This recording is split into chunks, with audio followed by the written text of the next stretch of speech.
Bab 845. Pernikahan Ezra dan Kina, bagian 2. Ezra merapikan pakaiannya sebelum turun dari mobil, dan penata rias yang menemaninya melihatnya untuk memastikan bahwa pakaiannya sempurna, sebelum akhirnya berjalan menuju rumah Kina. Ezra langsung berjalan menuju rumah Kina dengan beberapa pendamping. Sebagian besar warga di lingkungan ini adalah orang dewasa dan lanjut usia. Ibu Kina sudah tinggal di sini selama setengah tahun, dan dia sudah banyak berkenalan dengan lansia di lingkungan ini, sehingga ada banyak orang yang tahu tentang pernikahan Kina hari ini. Begitu mobil pengantin datang, informasi mengenai kedatangan pengantin pria untuk menjemput pengantin wanita segera menyebar. Tidak lama kemudian, ada banyak lansia yang keluar untuk menonton barisan mobil pengantin, dan saling mengobrol satu sama lain, membuat seluruh lingkungan menjadi ramai. Begitu Ezra dengan groomsmen-nya keluar dari mobil, dia melihat ada banyak orang berdiri di depan rumah, dan ada beberapa bridesmaid yang berdiri di depan. Ketika bridesmaid melihat pemeran utama pria dari pernikahan hari ini muncul, mereka saling bertukar pandang dan tersenyum yang memiliki arti khusus. Albert adalah nyonya muda ketiga dari keluarga Okto dan istri dari Presidir KRC International, sedang Vito adalah manajer istrinya yang galak dan budak istrinya. Oleh karena itu Albert sudah bicara pada bridesmaid dan meminta mereka untuk berpikir keras, untuk menemukan cara mempersulit pengantin pria. Karena di sini ada Albert, maka mereka tidak perlu takut. Kelompok bridesmaid mulai berani untuk melangkah maju dan akan mempersulit Ezra. Akibatnya, Ezra tiba-tiba mengerutkan kening. Ekspresinya berubah dan dia memancarkan aura yang ganas dan kuat. Setelah itu, dia tidak mengatakan apapun, sampai akhirnya para bridesmaid menyerah, memberikan jalan dan berkata sambil tersenyum. Tuan muda kedua, nyonya muda kedua ada di kamar, oke. Kata Ezra sambil melihat jam, masih ada waktu sekitar 10 menit, sebentar lagi mereka akan berangkat dan masih ada cukup waktu sampai pukul 9:09. Kakak kedua, hari ini adalah hari pernikahanmu dengan Kina. Tapi ekspresimu galak banget, sehingga membuat bridesmaid ketakutan. Kata Albert dengan tidak berdaya, padahal sulit baginya untuk punya kesempatan mencoba mempersulit pria. Tapi akhirnya dia bahkan sudah gagal sebelum mencobanya. Masa sih? Ezra tersenyum tapi nadanya dingin. Meskipun dia tahu kalau saat bridesmaid mempersulit pengantin pria, itu adalah proses yang memang harus dilakukan. Tetapi Ezra merasa perjuangannya dengan Kina sampai hari ini sudah cukup sulit. Selain itu dia juga tidak sabar untuk membawa Kina saat ini. Sehingga yang dia inginkan adalah semuanya bisa berjalan dengan lancar, dan akan bisa langsung membawa pergi istrinya. Lagi pula siapa yang berani mencoba menghentikannya? Sejenak Albert merasa ragu dan berpikir, kakak kedua galak banget, sangat dingin dan menakutkan. Akhirnya dia hanya bisa menyerah dan berkata, kalau kamu punya angpau, kamu harus memberikan angpau dulu, sebelum kamu bisa masuk untuk menjemput pengantin wanita. Rafael, Ezra memanggil orang di sampingnya. Para bridesmaid tidak berani mempersulit Ezra, dan begitu pula yang lain. Ayah dan ibu Kina terlihat sangat senang ketika melihat Ezra masuk tanpa halangan. Mereka berpikir bahwa dia bisa dengan mudah mengatasi kelompok bridesmaid, dan sudah terlihat kalau Ezra cukup kuat. Mereka percaya bahwa di masa depan, pria ini bisa melindungi putrinya dari berbagai hal dan masalah. Salah satu tanggung jawab groomsmen adalah membantu pengantin pria dengan mencari cara untuk secepat mungkin bisa membawa pergi pengantin wanita. Pada akhirnya, tuan muda kedua hanya mengerutkan kening dan bisa melalui tes itu dengan mudah. Mungkin saja mereka groomsmen terbaik yang paling hebat dalam sejarah. Saat Ezra mengetuk pintu, Giselle yang merupakan salah satu bridesmaid membuka pintu. Ia sedikit mengangguk dan memberi jalan untuk membiarkannya masuk. Setelah masuk, terlihat Kina sedang duduk di depan meja rias dengan memakai gaun pengantinnya. Gaun pengantinnya bermotif naga dan phoenix, tapi polanya sangat berbeda dari milik Albert. Benang sulamannya juga tidak hanya berwarna emas, putih dan perak, tapi ada juga benang sulaman berwarna rose gold dan warna lainnya yang terlihat mewah dan indah. Gaun itu mempertahankan elemen tradisional dengan motif gaun naga dan phoenix. Lalu ada beberapa tambahan elemen baru di gaun itu, sehingga gaun pengantin itu terlihat cantik, rumit, unik, dan mewah. Riasannya yang cantik, seluruh rambutnya dicepol dengan memakai aksesoris yang sederhana namun elegan. Setiap detailnya terlihat pas untuknya, sehingga membuat auranya terlihat cantik dan lembut. Kina, aku datang. Saat melihat orang di depannya, ekspresi Ezra yang sebelumnya sedingin es, seketika berubah seperti es yang mencair. Ekspresinya dipenuhi dengan kehangatan, dan suaranya terdengar sangat seksi, seakan dia sudah terbawa hasrat. Kina berbalik dan saat dia melihat Ezra, ia sangat kagum sampai terlarut dalam pikirannya dan tidak bisa berpikir. Ezra berjalan ke arahnya dan ingin mengulurkan tangan untuk mencubit pipi Kina, tapi dia takut kalau melakukan itu akan membuat makeupnya rusak dan akan memakan waktu untuk memperbaiki, jadi Ezra pun menarik tangannya. "Hei, sadarlah," katanya sambil mendekatkan diri ke arah telinganya dan berbisik. "Hah, oh," pipi Kina memerah, jantungnya berdebar kencang. Dia merasa sangat malu dan tidak berani menatap Ezra. Dia tahu kalau Ezra sangat tampan, dan sebelumnya Kina bisa melihatnya setiap hari, jadi seharusnya dia tidak akan merasa malu. Tapi sekarang, dia menyadari bahwa hari ini, Ezra terlihat sangat tampan. Dia terlihat seperti seorang iblis yang tampan tapi juga malaikat, mempesona juga menggoda, sehingga membuat dirinya tidak bisa berhenti menatapnya. Ezra berbisik lagi, "Aku pernah bilang kalau kamu wanita tercantik, dan memang itu benar. Kina, hari ini kamu sangat cantik, sampai rasanya aku mau menyembunyikan kamu sehingga tidak ada yang bisa melihatmu." Ezra sedang membungkuk dan jaraknya terlalu dekat, sehingga aromanya tubuhnya melingkupi Kina, membuatnya tidak bisa berpikir dengan tenang dan napasnya jadi terengah-engah. Kina juga berbisik, "Yah kamu juga, aku juga apa? Aku cantik." Ezra melihat jamnya dan karena masih ada waktu, dia tidak bisa menahan diri untuk sedikit menggodanya.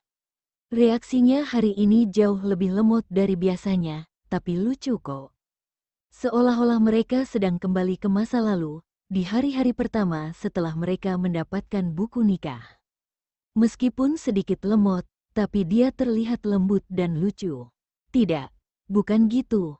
Kina menggelengkan kepala untuk menyangkal.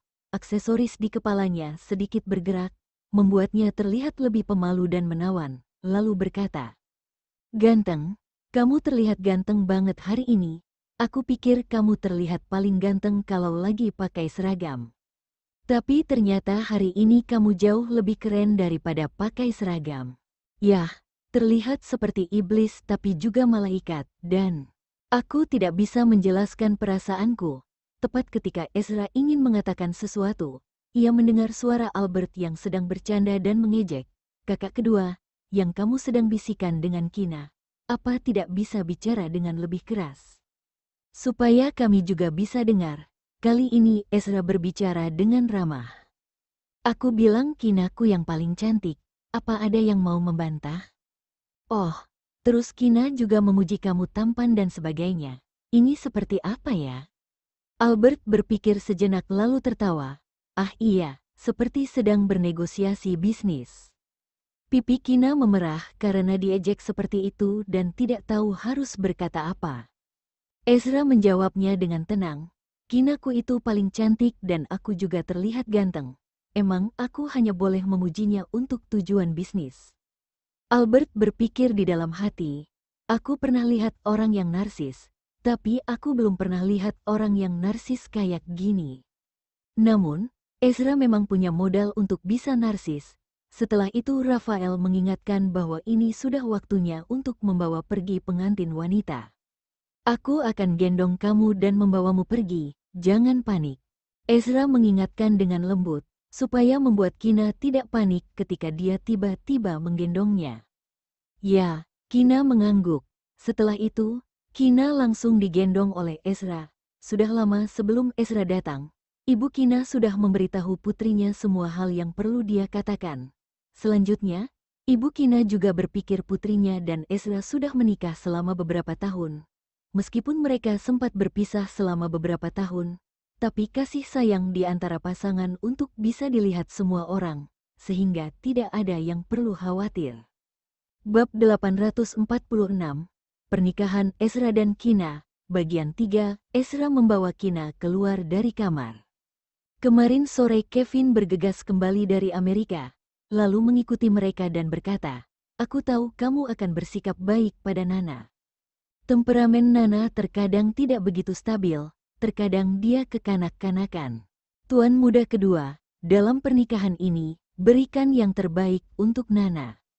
Aku harap kamu tidak akan pernah merasa bahwa Nana membuat hidupmu sulit.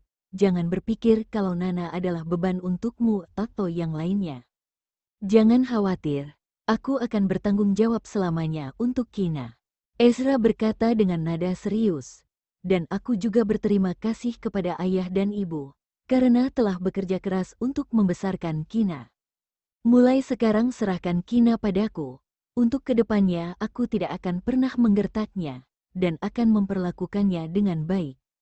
Kevin berkata lagi, maka aku serahkan seluruh hidup dan kebahagiaan Nana padamu. Mata Ibu Kina memerah.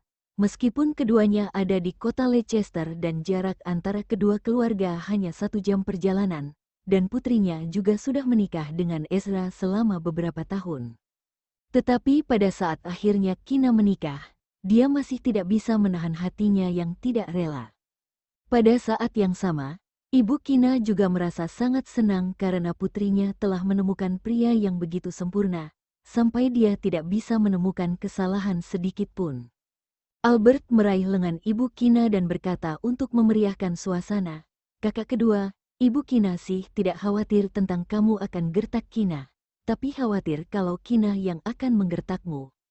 "Ya kan, Bu?" Ibu Kina menyeka air matanya, memaksakan senyum dan menegur putrinya, "Kina, jangan terus-terusan menggertak Ezra ya."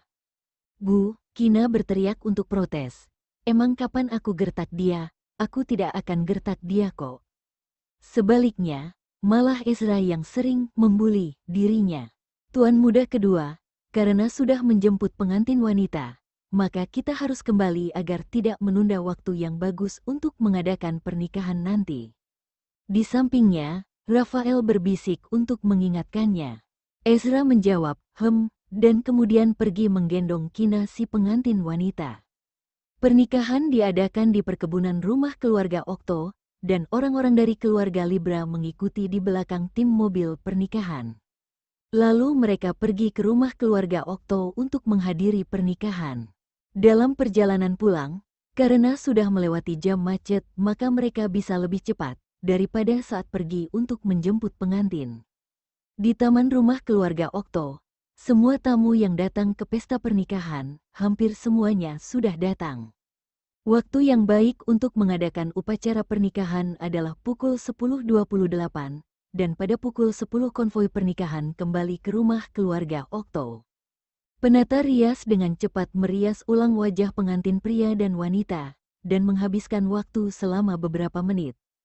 Upacara pernikahan pun dimulai. Upacara pernikahan yang dipilih oleh Ezra dan Kina adalah upacara paling tradisional. Tidak ada sumpah pernikahan atau semacamnya, yang sebelumnya sudah dibahas. Mereka bukan orang yang ingin terlalu menonjol, berpikir bahwa semua sudah cukup, selama mereka saling berbagi perasaan yang sama, bisa merasakan kasih sayang satu sama lain. Jadi mereka tidak perlu bersumpah di depan semua orang, dan membuat semua tamu jadi saksi sumpah pernikahan mereka. Setelah upacara pernikahan selesai, dilanjutkan dengan pertukaran cincin kawin.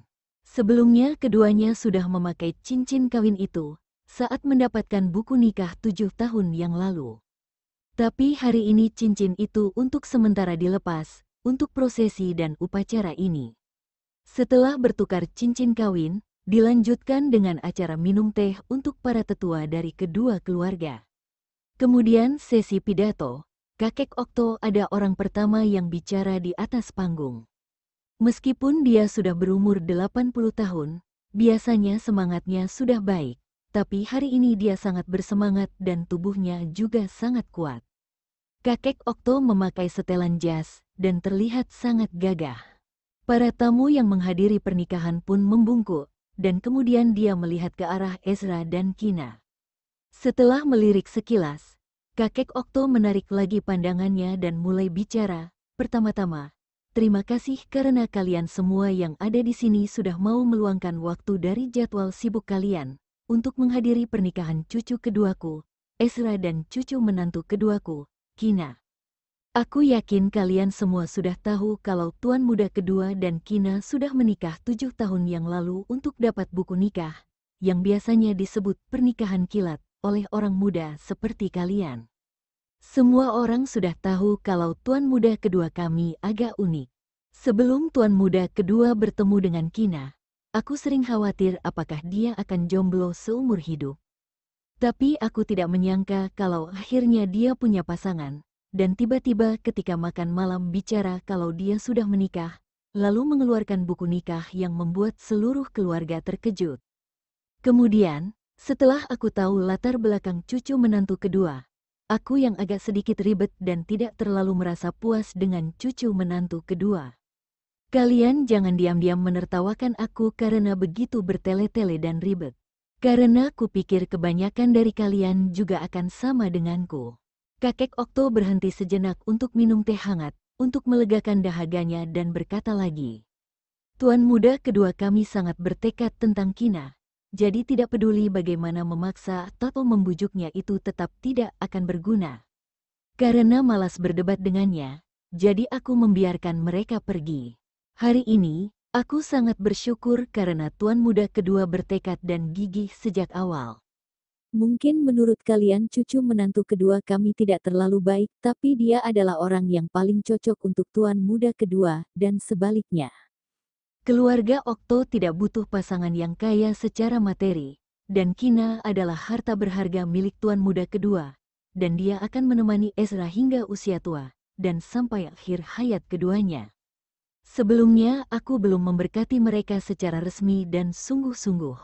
Jadi hari ini, di sini, di depan kalian semua, aku akan mengucapkan berkat yang terlambat ini, tuan muda kedua. Kakek dengan tulus mengucapkan selamat kepada kamu dan Kina. Aku harap bahkan sampai 100 tahun lagi kalian akan selalu bersama, bergandengan tangan sampai tua, dan menjadi suami istri yang saling mencintai seumur hidup. Setelah beberapa detik setelah dia mengucapkan kalimat itu, untuk memastikan bahwa kakek Okto sudah selesai bicara, para tamu pun bertepuk tangan dengan meriah dan tidak berhenti selama beberapa saat. Di bawah panggung, Kina menangis karena sangat terharu dan bahagia ketika mendengar kata-kata ini, dan Ezra memegang erat tangannya. Ezra, dia memanggilnya sambil tersenyum. Iya, aku di sini. Ezra menjawab sambil menganggukkan kepalanya. Aku merasa sangat bahagia. Kina tersenyum. Setelah mendapatkan restu dan berkat dari semua tetua keluarga Okto dan Libra, ada perasaan yang sangat lembut dan hangat muncul, seolah-olah ada sesuatu yang bergejolak. Semua orang terharu. Ezra menatapnya dengan lembut, tersenyum dan tidak mengatakan apapun. Saat mendengar Kina bilang kalau dirinya sangat bahagia, itu adalah hal yang paling membahagiakan untuk Ezra. Orang yang naik untuk berbicara selanjutnya adalah Tetua Libra. Tetua Libra tidak banyak ikut campur dalam proses dan kehidupan pernikahan Kina, jadi dia mengatakan berkat yang hampir mirip dengan berkat yang diucapkan oleh pasangan Okto dan Libra, juga beberapa hal yang dia rasakan. Akhirnya, ayah Kina naik dan menambahkan beberapa hal.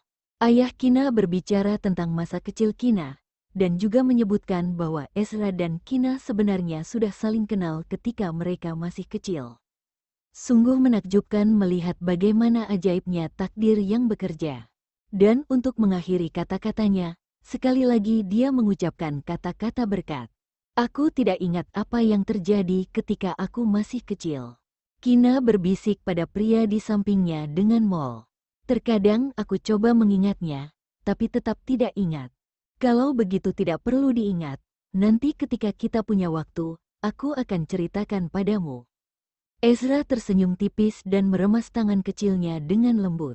Ezra terlalu keras dan selalu merasa bahwa peristiwa di masa lalu itu diingat, dan membiarkan Kina coba mengingatnya sendiri.